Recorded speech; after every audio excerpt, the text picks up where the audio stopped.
हरे कृष्णा, राधे राधे। आज हम आपको सुनाएंगे आषाढ़ माह की अमावस्या की पूरी कथा, जिसे अमावस्या के दिन सुनने से हर मनोकामना पूरी होती है और जीवन में हर तरह से धन समृद्धि आती है।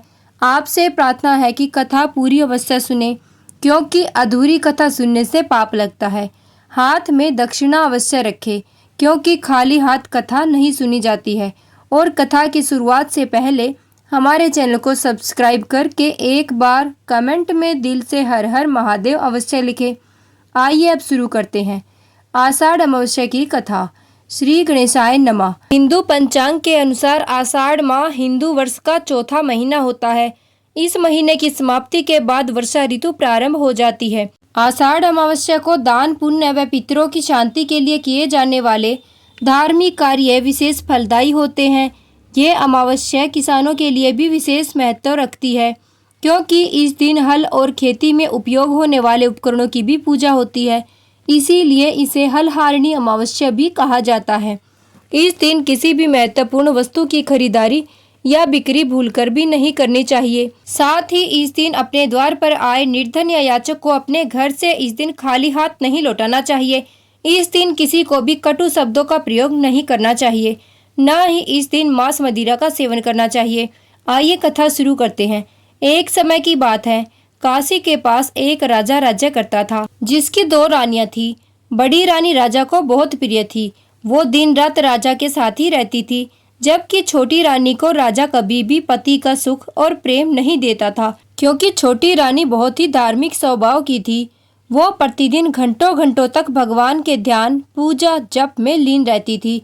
आए दिन छोटी रानी का कोई न कोई व्रत रहा करता था। छोटी रानी सभी अमावस्या के व्रत पूरी श्रद्धा से करती थी।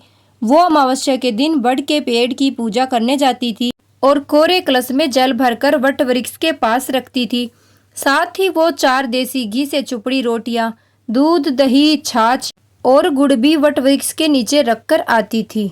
छोटी रानी हर अमावस्या पर बड़ के पेड़ की पानी से सिंचाई करती, उसमें रोली लगाती, कलावा बांधती, चावल चढ़ाती, पेड़ की 5 परिक्रमा लगाती, घी का दिया जलाती और उस वृक्ष को वस्त्र भी चढ़ाती थी। तो एक दिन बड़ी रानी और उसकी मुंह बोली बुआ ने छोटी रानी के खिलाफ राजा के कान भरने शुरू कर दिए। उन्होंने राजा से कहा, छोटी रानी घंटों घंटों महल से बिना बताए बाहर रहती है और वो किसी पेड़ की पूजा करती है, ना जाने किस जादू टोने में दिन रात व्यस्त रहती है। ऐसा सुनने के बाद राजा ने छोटी रानी पर बहुत क्रोध किया और राजा का छोटी रानी से संबंध और अधिक खराब हो गया। ऐसे ही समय बीतने लगा और आषाढ़ माह की अमावस्या आई और इस दिन भी छोटी रानी वट वृक्ष के नीचे पूजा करके वहां देसी घी से चुपड़ी 4 रोटियां, दूध, दही, छाछ और गुड़ जल का कलश रखकर आई। इसी दिन राजा भी अपने कुछ सैनिकों के साथ जंगल में शिकार पर गए, पर शिकार की खोज में वो जंगल में ही खो गए। अब राजा भूख प्यास से तड़पने लगा। तभी उन्हें एक वड वृक्ष का पेड़ दिखाई दिया, जिसके नीचे देसी घी से चुपड़ी 4 रोटियां, दूध, दही, छाछ, गुड़ और जल का कलश रखा था। राजा ने तुरंत भोजन किया, पानी पिया, पर न भोजन खत्म हुआ न ही कलश का पानी। फिर राजा के सभी सैनिकों, ऊंटों और घोड़ों ने भी उस कलश से पानी पिया, भोजन किया, फिर भी भोजन और पानी उतना ही रहा, खत्म ही नहीं हुआ। तब राजा इस चमत्कार को देखकर हैरानी में महल वापस लौट गया और सभी को ये पूरी घटना बताई। तभी छोटी रानी की सेविका ने हिचकिचाते हुए राजा से कहा कि महाराज, छोटी मुंह बड़ी बात। पर वो छोटी रानी ही थी जो वट वृक्ष के नीचे ये सारी भोजन सामग्री और जल का कलश हर अमावस्या को रखकर आती थी। तब राजा को अपनी भूल का आभास हुआ। उसने बड़ी रानी की कान भरने वाली बुआ को निष्कासित करके काशी भेज दिया और पूरे राज्य में यह घोषणा कर दी कि सभी लोगों के लिए अब से अमावस्या का व्रत करना बहुत आवश्यक है, ताकि सभी के घर सुख समृद्धि बनी रहे, सभी क्षत्रियों का सुहाग अटल रहे। उस दिन से स्वयं राजा और बड़ी रानी भी छोटी रानी के साथ मिलकर अमावस्या का व्रत करने लगी और छोटी रानी को राजा का प्रेम और सम्मान भी मिल गया। तब से जो भी आषाढ़ अमावस्या का ये व्रत करता है, उसके जीवन में कभी ना खत्म होने वाली सुख समृद्धि और पारिवारिक सुख आता है, उसका सुहाग सुरक्षित और अटल रहता है। अब सुनिए अमावस्या कथा का महत्व, जिसे सुने बिना ये कथा पूरी नहीं मानी जाती है। एक ब्राह्मण अपनी पत्नी के साथ रहता था। वो दोनों ही भगवान विष्णु के बड़े भक्त थे। दोनों प्रतिदिन अपना ज्यादातर समय भगवान विष्णु के ध्यान और पूजा पाठ में ही बिताते थे। ब्राह्मण का घर धन धान्य से भरा हुआ था, किंतु संतान न होने के कारण ये दंपत्ति अत्यंत दुखी रहते थे। एक दिन ब्राह्मण ने अपनी पत्नी से कहा, मैं तपस्या करने के लिए वन में जा रहा हूँ। इसके बाद वह भगवान श्री हरि विष्णु पर भरोसा करके संतान की कामना लेकर वन में तपस्या करने के लिए चला गया। जंगल में ब्राह्मण ने कठोर तपस्या करते हुए कई वर्ष बिता दिए, लेकिन उसे कोई भी फल की प्राप्ति नहीं हुई। न ही किसी भी भगवान या देवी देवता, गंधर्व आदि ने उसे दर्शन दिए। तो अंत में हार मानकर ब्राह्मण ने अपनी मानव देह को ही समाप्त करने का निर्णय लिया। अपना शरीर समाप्त करने के बारे में सोचकर उसने पेड़ की एक डाली पर रस्सी फेंकी और अपने गले में बांधने लगा।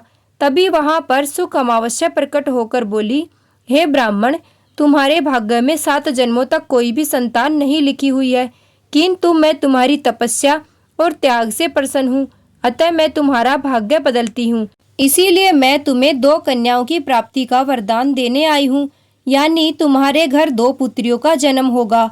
तुम अपनी एक कन्या का नाम अमावस्या रखना और दूसरी कन्या का नाम पूनम रख देना।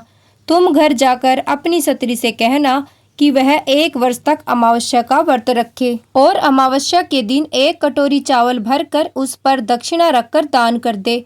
सुख अमावस्या देवी की ये बातें सुनकर वो ब्राह्मण खुशी खुशी घर आया और अमावस्या देवी से मिलने वाली सारी वरदान की पूरी घटना अपनी पत्नी से सुनाई। सुख अमावस्या देवी के आदेश पर उस ब्राह्मण की पत्नी ने अमावस्या के सभी व्रतों को पूरी श्रद्धा के साथ करना आरंभ कर दिया। सुख अमावस्या के आदेश अनुसार व्रत करने से कुछ ही महीनों के बाद उस ब्राह्मण के घर वरदान में कही गई बात के अनुसार 2 दिव्य और सुंदर कन्याओं ने जन्म लिया, यानी सुख अमावस्या देवी का दिया वरदान सत्य हो गया। ब्राह्मण का भाग्य बदल गया। ब्राह्मण के घर अब 2 देवियां थी, जिनमें से एक कन्या का नाम अमावस्या रखा, दूसरी कन्या का नाम पूनम रखा गया। जब ब्राह्मण की दोनों बेटियां बड़ी हुई तो ब्राह्मण ने उनका विवाह तय कर दिया। बड़ी बहन अमावस्या धार्मिक परिवर्ती की कन्या थी। वह काफी समय भगवान की पूजा और धर्म कर्म में ही व्यतीत करती थी। इसके विपरीत पूनम भगवान की सत्ता में बिल्कुल भी विश्वास नहीं करती थी। बड़ी बहन अमावस्या के घर में सुख समृद्धि के भंडार थे, पर छोटी बहन के घर में सदा दरिद्रता ही छाई रहती थी। जब बड़ी बहन अमावस्या को अपनी छोटी बहन पूनम के बारे में ये सब पता चला तो वह बेहद दुखी हुई। तब अमावस्या अपनी बहन के लिए ढेर सारा सामान लेकर उससे मिलने गई। छोटी बहन के घर पहुंचकर अमावस्या ने उसे 1 वर्ष तक सुख अमावस्या का व्रत करने की सलाह दी। साथ ही अमावस्या ने इस व्रत को विधि पूर्वक करने के बारे में भी अपनी बहन पूनम को बताते हुए कहा कि तुम 1 वर्ष तक सुख अमावस्या का व्रत करना और 1 कटोरी चावल भरकर उस पे दक्षिणा रखकर दान कर देना। ऐसा करने से तुम्हारे जीवन में दरिद्रता और सभी कष्ट दूर हो जाएंगे और घर में सुख समृद्धि आने लगेगी।